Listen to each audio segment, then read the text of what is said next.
Eligibility for SNAP benefits, formerly known as food stamps, has undergone some changes. With the passage of the so-called One Big Beautiful Bill, more people now have to meet certain work requirements in order to be eligible for ongoing assistance. And this comes as food prices are high and people are facing economic uncertainty. ABC 10's Becca Hotbecker joins us live in studio to show how one family is responding. And this is marking To The Point's first Champions of Hope of the year. Right, Alex, 1 in 7 households in the U.S. experiences food insecurity, according to the latest data. Now, you'll recall during the federal shutdown, SNAP benefits were largely delayed and diminished during the month of November, leading many families to worry whether they could put food on the table. Well, that inspired one Carmichael family to do something, and the community sure has stepped up. Do you want to put the rice with the rice over here? Amanda Boucher and her 9-year-old son Landon are organizing the free community food pantry they've placed in their driveway for anyone to use. The people that come, honestly, it has been the biggest lesson of don't judge a book by its cover, because these are normal people. These are people that you work with. They're people that you're at the store with, and you have no idea that they're hungry. She, her wife, and their 4 kids started the pantry about 2 months ago in response to the federal government shutdown. That's when SNAP food benefits were in jeopardy and largely delayed and diminished during the month of November. That was awful. And I know that the restrictions are changing and everything on it, just a bit. But even when it came back, we talked about, well, do we keep it going? But it was like, obviously, it's needed. The Bouchers took to social media and asked fellow community members to join them in donating food.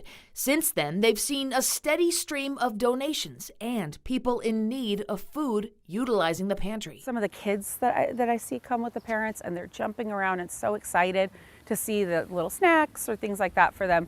Amanda says people are welcome to take items and leave them, and she says some people do both. The one person that I speak to regularly that comes by, she donates what she's getting somewhere else that she's not going to use, and then she takes what she can, and it's just very cool to see that people that are less fortunate are still giving. All of this is a lesson about compassion and giving for the Bouchers' young kids. We talk about how we're filling bellies, and we've reflected back on, can you imagine if you came to me and said, hey, Mom, I'm hungry, and we didn't have anything?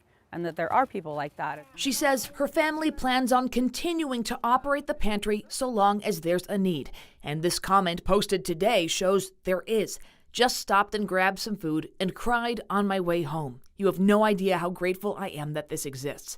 Thank you so much. It's absolutely just shocking how often people come. I love it, but I'm also sad. It makes me sad that we have it, but it's our way of helping.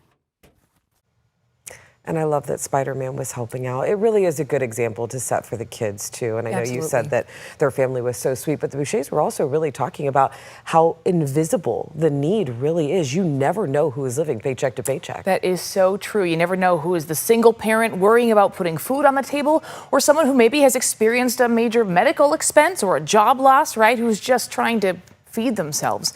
And as for the people who returned food that they got from another food bank and then swapped that out, some people might say that seems a little odd, but consider maybe someone is living out of their vehicle and doesn't have access to a kitchen. They can't boil that water to cook the pasta.